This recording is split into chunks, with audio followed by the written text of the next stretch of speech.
After another international break, Rovers could make it 3 home league wins on the bounce against Wycombe Wanderers this weekend. Thiago Chicor's late winner against MK Dons a fortnight ago closed the gap on the sides above and gave Richie Wellens' side hope that they can match it with anyone in the division. The visitors have settled back into the third tier well since relegation from the Championship last season and have lost just 2 of their 11 league games so far this campaign. It's the first of 3 home games in the space of 10 days as Rovers take on Wycombe.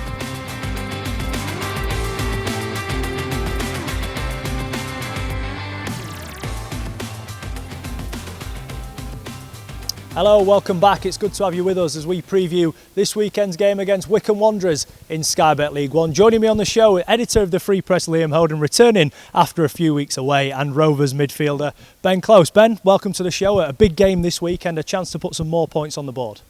Thank you. Yeah, it's another great opportunity for us to get some points on the board, like you said.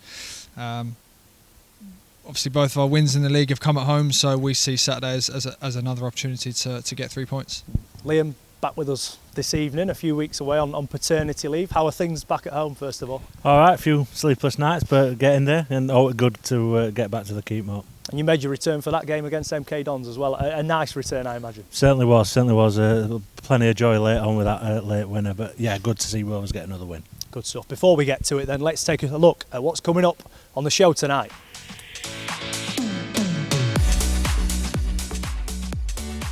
We look back at Rovers' late win over MK Dons last time out. We'll hear from boss Richie Wellens on the return of John Taylor. We also go across to the Sports College and look at their new work experience pathway.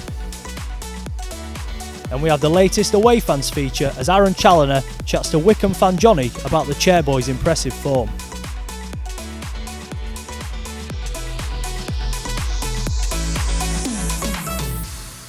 Ben, we're 10 games into the league campaign now. How have you found it at a new club? Of course, a new experience for you, moving north of Portsmouth for the first time. What's it been like for you on and off the field? We'll go on the field first. Obviously, we would have liked results to be better. We had a difficult start to the season in terms of fitness, injuries. Obviously, several players missing pre-season with COVID and things like that. But yeah, now's the time to kick on. You know, we can't keep looking at those things and making excuses. We've had a couple of good wins at home, and that's something to build on. I think this Saturday is another great chance for us to get 3 points. In terms of generally moving club and settling in, I think the lads have made it really easy. We've got a great set of lads.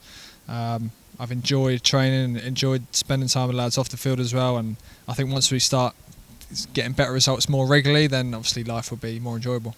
Of course, making that move north, a big decision, as you said, in the summer, but given the licence that you've had on the pitch, although results haven't been there, do you feel that the move has been vindicated in the way that the manager has allowed you to go and express yourself? Yeah, absolutely. Look, it's not been a great start, but the football season is an extremely long season. We've got 46 games of football to play, 36 left, I believe.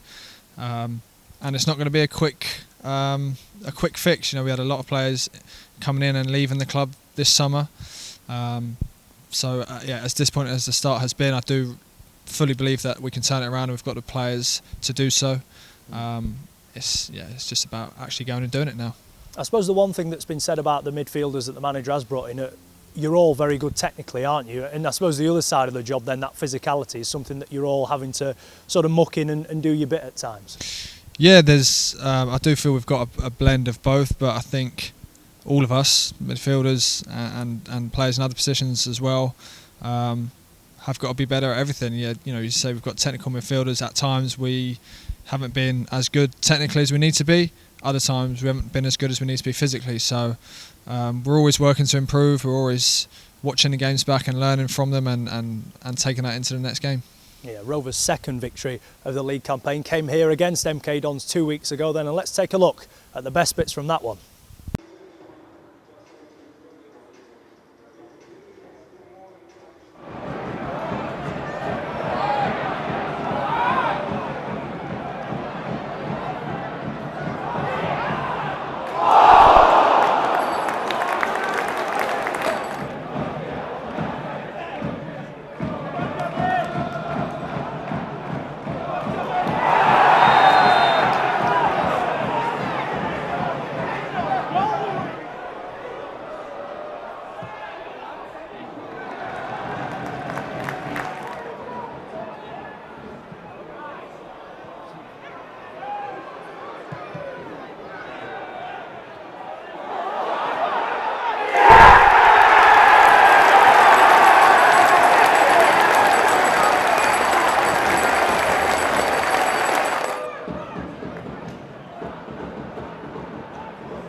Liam, it was a game where Rovers had to dig in against Milton Keynes, a game where, for once, they didn't have all of the ball for a change. And that second half, it looked as if MK Dons were biding their time and waiting, but Rovers' patience paid off in the end. I think that was the most impressive thing about it, particularly on the back of that result against Ipswich.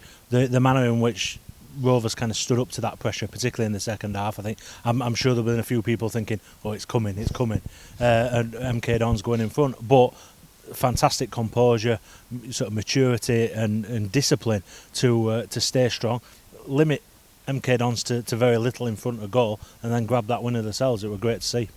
Ben, was patience spoken about at half time? Of course, we'd gone a goal up early on. They'd then come back into it. What was the manager saying at the interval? The manager was saying that the first half was a pretty good first half. We started the game very well. Came out, really on the front foot. Caught them out a few times, quite high up the pitch. Then they got the goal, obviously, and I think we settled down pretty well. It's easy to lose your composure at that point against a good MK Dons side, so to sort of calm it down a little bit and get through to half-time at 1-1 was good. And then the second half was, like you said, about patience, keeping our shape well, and then trying to hurt them in the right way. Now, MK Dons are an excellent technical side. They've got the majority of possession against every team they play, so it's about finding a way to hurt them, which a lot of the time is counter-attacking, and I think the goal was just a great way to finish off a hard week's training and work on how we can hurt them, and like I said, that was with the counter-attack, and if we were better on the day, we could have got more in the second half through winning the ball back. Of course, easy to forget that 4 days prior to that was the thumping at Ipswich, so it shows the character within the group to not have your heads down and come back and get a result against a team who I think were third in the table at the time of the meeting. Yeah, that makes the win even more impressive, to be honest. I'm not sure many people would have given us a chance going into the game after getting beat 6-0, and then when we concede to make it 1-1, there's probably a lot of people thinking, "Oh, here we go again. That's Doncaster are going to lose this one." And yeah, the character we showed for the rest of the first half and the second half just shows that we have got the character in the squad that's needed to win games of football and have a successful season. So that was another big plus from the weekend. Liam, Rovers have only played 4 home league games so far this season. You should take that first game against Wimbledon out of it, and we've won 2 and drawn 1. Probably should have won that other one against Portsmouth as well. So the home form is building, isn't it? Rovers are starting to build something of a fortress, although it is still in its early stages. Yeah, it's looking good. So when you take them in isolation, it's really good. It's been a great start on home soil. A busy period coming up of home games, and looking to continue that starting on Saturday. Ben, how important is that going to be? Because Rovers have been on the road and arguably had some of the toughest away fixtures you're going to get early on, the likes of Sheffield Wednesday, Wigan, and even going to Accrington on a Tuesday night, who make it difficult for you. They're sort of the Stoke of League One, aren't they, going back a few years? But to have those home comforts over the next few weeks, 3 in the space of 10 days now, all of a sudden, if you can put 2 or 3 victories in a row on the board, it's looking a lot different, isn't it? Yeah, we see this next run of fixtures as a great opportunity to get points on the board. Any team in the league, that doesn't go down needs to have good home form. If you're going to be successful in the league, then you've absolutely got to have good home form. And like you said, they're taking those first 4 games. We won 2, probably had the better of it against Portsmouth, and we're unlucky to have that goal ruled out. So the home form's been pretty good. The results have been good. The first game of the season was a little bit different. I think we looked like a brand new team at that point. I think that was the first time those 11 players had actually played together because of the lack of pre-season that we had. So yeah, home form is incredibly important, and we're looking to keep that form going Saturday. Yeah. Rovers boosted this week by the return of John Taylor in the attacking areas, and Richie Wellens in particular looking forward to having that ammunition going forward. John Taylor, what does he offer you having him available than what different to what you've already got? So if you're looking to sign players, if I'm looking to sign players, the first thing I look at is promotion on your CV at in this league. If you get 11, 14 players that have won promotion at this league, then you've got the experience, you've got the know-how, and irrespective of how they play, you know, they've been through it, they know what's required. You can play badly and win, you can play really well and lose, but in the next game respond from it. So it opens up all avenues for us as an experienced player that I think has won promotion with Rotherham and Peterborough in this league. So experience, character, pace to get us up the pitch, an outlet, but more than anything, just that know-how. And it is a different attacking option in it as well, for whether he starts or whether he's coming off the bench. Well, we know that we can put John Taylor through with one ball. Rodrigo's more pockets, technical, wants to come inside, wants to manipulate the ball. Whereas you know that John Taylor, if you pick up the ball and you've got space, he'll run into the space and you can score with one pass. So you know, it brings a lot to the table. Liam, John Taylor with 45 minutes under his belt against Lincoln in a friendly on Tuesday. Just how big a boost is it to have him almost ready to play his part? Richie Wellens admitted he isn't ready for a start just yet, but he's not too far away. It's a massive boost. We know that there's been issues going forward so far this season, and he's been one that a lot of people have been holding out a lot of hope for him to get back on the pitch. It's taken a little while longer than what we initially expected, but he's back out there. Pace, directness, you know, we've seen it plenty since he arrived at the club, and it'll be a different sort of option for Richie Wellens to call on, either from the start or from the bench. He was so unfortunate with how the injury first happened, wasn't he? Back in March, I think it was Andy Butler's first game in charge. He's kicked the bottom of one of the Portsmouth lads' boots. Ben probably involved that night as well. So a long time ago, and he was probably expected to be back sort of back end of May and ready for pre-season. And as you said, setback after setback. He's been one of the most unfortunate men in football, I think, last few months. But now he's so close to a return, and the Rovers fans know what they're going to get from him as well. Certainly do. It's awful luck, really, obviously expecting back for pre-season, then suffering a setback with that, then suffering a completely different sort of ailment as well that's setting back a few more weeks, but hopefully it's been worth waiting for and it can make a quick impact. Ben, I'm sure you know what he can do from playing against him. How much are you looking forward to having that outlet, particularly in midfield? You get your head up and you've got him already running in behind. It gives you something different to play with.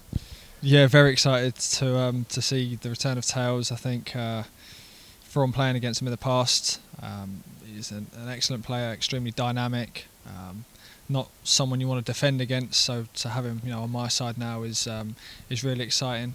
I think because he's been out for so long, it's going to take him a while. I don't think we can expect anything miraculous from him yet. He's had 7 months or so out of football, so most important thing for him and for all of us is that he gets himself back to full fitness in a safe way, doesn't have any more setbacks hopefully, and then hopefully we have him for the rest of the season, and then I think we'll definitely see the best of him. He's a character as well, isn't he, off the field? So to have that in the changing rooms, whether he's on the bench or whether he's starting, just brings that feel-good factor to everybody else. Yeah, he's a big character. He's a popular lad. He's a senior player as well, so he's got a lot to say and a lot of good things to say. Even having not played at all so far this season, he's been a big voice in the dressing room. And to have him in the squad now, hopefully he can have even more of an influence on the team, and that's only going to be good for us. Of course, Tails not far away, Liam. Fayok and Iberi a few weeks away. Cam John's had a minor setback. He may well continue his 100% winning record on iFollow at the weekend if he's not involved. But Richie Wellens starting to get closer, I suppose, to what his ideal starting 11 would be.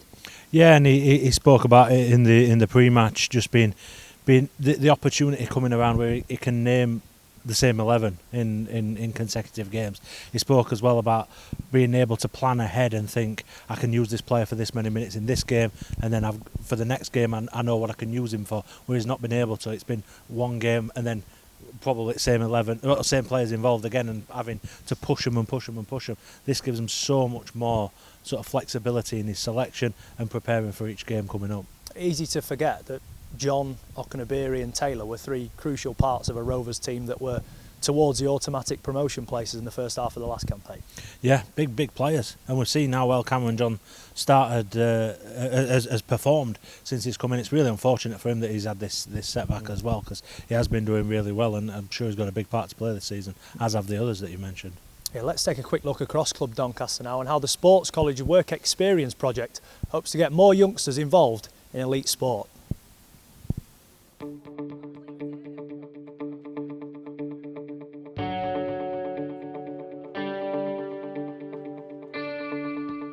So the reason we set the whole thing up is it just came out of off the back of a meeting in terms of what can we bring to our students to help them gain a skill set that they can take into a specific part of the sport industry, and with the vast opportunities within the whole Club Doncaster family and all the different branches, it allows students to not only develop skill sets in one area, but if they fancy trying to grow and develop in another area, they've got that as well. So we decided, we got our heads together, myself, Emma, our head of further education, and Kirsty, and working closely with the work placement coordinator at Doncaster College. We've sort of been able to try and get the wheels moving in providing these opportunities, and we had a turnout this morning of over 20 students to engage with us. So hopefully it's going to take off and provide pathways that are very much fit into our students' futures and capabilities.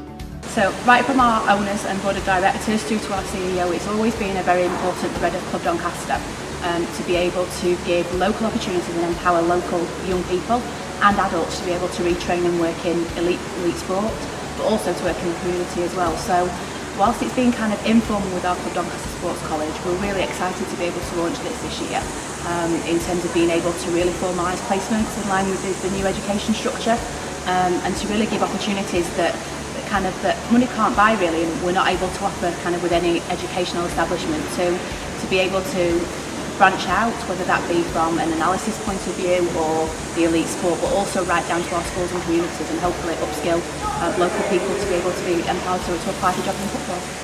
So we've got a really good relationship with Susanna over at Doncaster College. So she's our head of work placement over there. So she is involved, that she helps source the placements, make sure they all get DBSs and stuff, and then she also monitors while they're on the placement and stuff, and goes out and does all the health and safety aspects. So it's really good.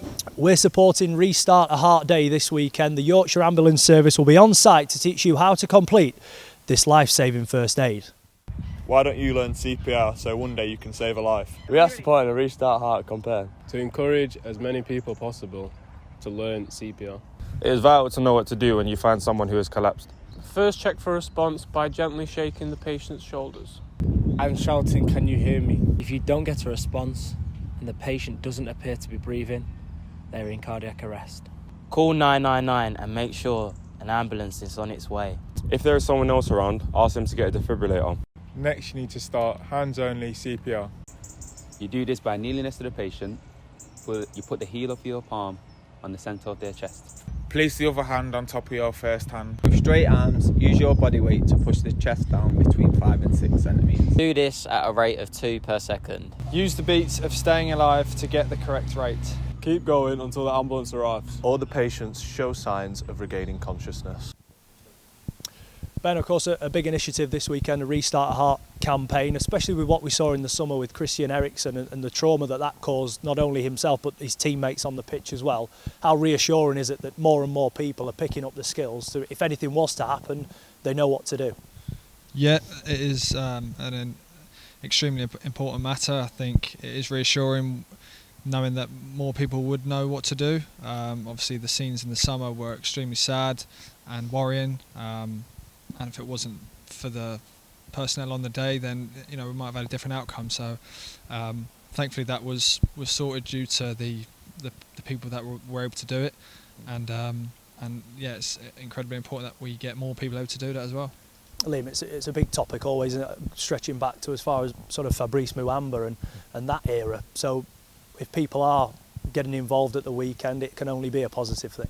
Massive. I think we saw with the Christian Eriksen thing how the quick response, the initial response, so quick, and getting him ready in a position for the sort of medical experts to take over. That was so vital in keeping Christian Eriksen alive. So the more people that know about these things, the better. Back onto the pitch then, as always, it's good to get the away fan section on the Inside Rovers pre-match show. And here's Wycombe fan Johnny chatting to Aaron Challoner about the Chairboys' recent form. Hello there, everybody. Welcome to another away fan preview, where today it's Wycombe ahead of the game on Saturday at the Keepmoat Stadium. I'm here with Johnny, the Wycombe fan. Johnny, how are you? Yeah, good. Thanks, Aaron. Thanks for having me. Yeah, no worries. Welcome to the show. Obviously for Wycombe, it's been a fantastic start to the season to try and get back to where you were, the Championship. I mean, how great has Gareth been as a manager to watch his football as well? It's been phenomenal. I mean, you know, I've got the image burned into my brain when we went down to Torquay at the end of the 13-14 season, where he'd only just taken over recently and hadn't had much money to spend. And you know, I went down there thinking I'm about to watch Wycombe's last game in the Football League.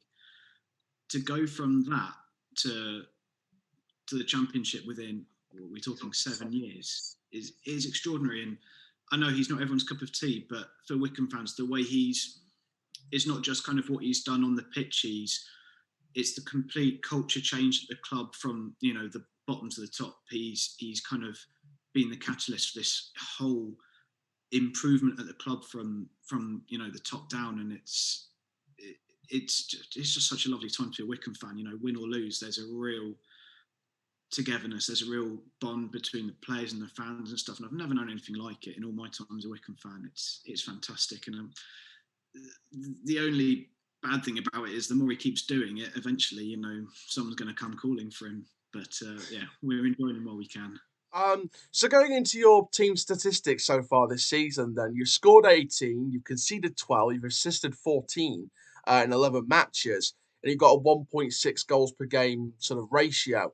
I mean, it definitely sounds like you've been doing really well. You're in second place as well, currently as it stands going into this weekend. What are you sort of expecting from this Rovers game, using the statistics so far this season and going into the form? Yeah, we have looked a little bit shaky at the back, and I can't really quite put my finger on what it is, because we generally had quite a settled back line throughout the season. So I'd love to tell you what the problem is, because I could tell Gareth Ainsworth, but yeah, I don't know what it is. I don't know if it's. I think teams that play direct, kind of similar to ourselves, we seem to struggle with that a little bit more. Teams like Shrewsbury, we've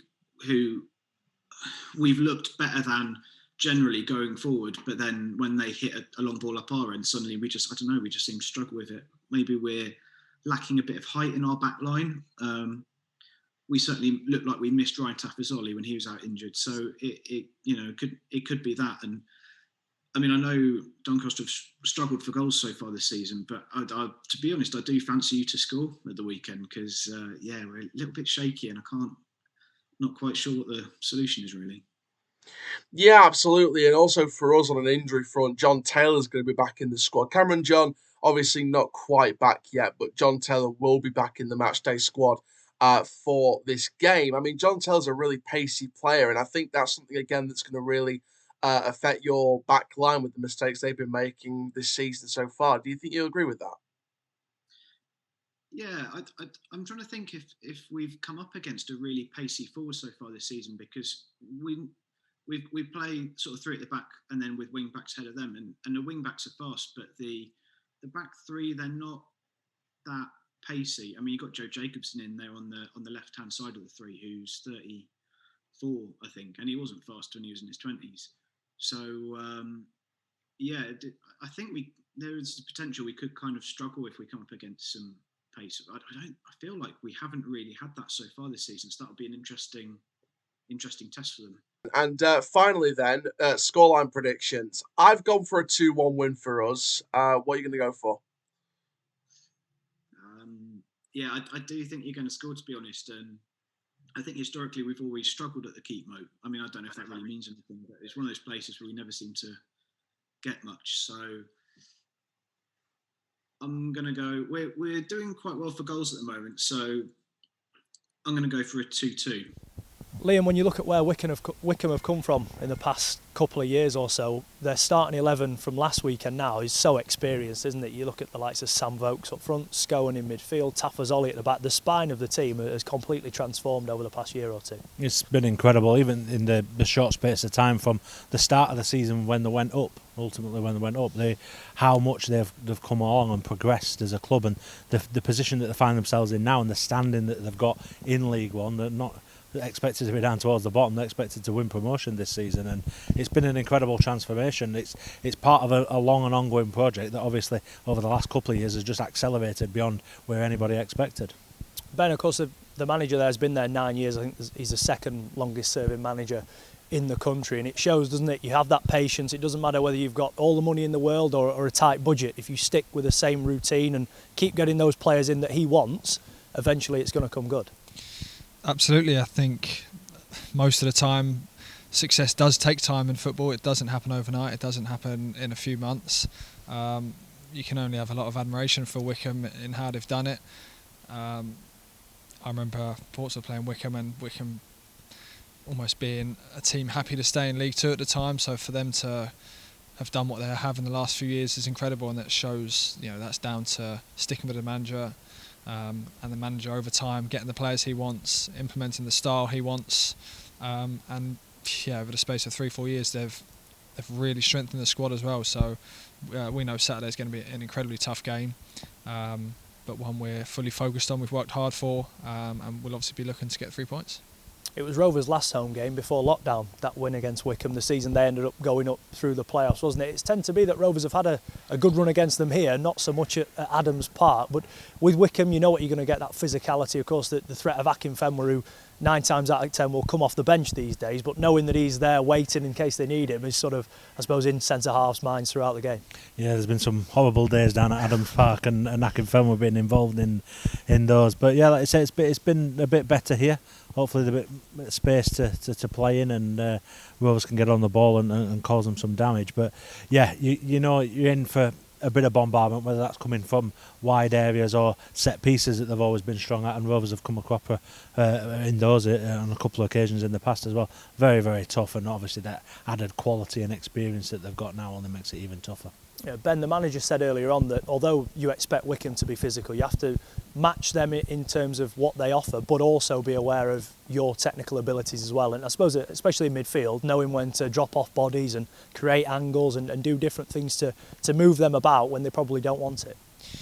Yeah, I think every week you're playing against something different, so you have to look at what you're coming up against, find a way to stop them, and obviously find a way to hurt them as well. And I think you can get too tied up with just trying to stop teams. So we'll be looking to, first of all, stop Wycombe's threatening side, but then look to hurt them going the other way.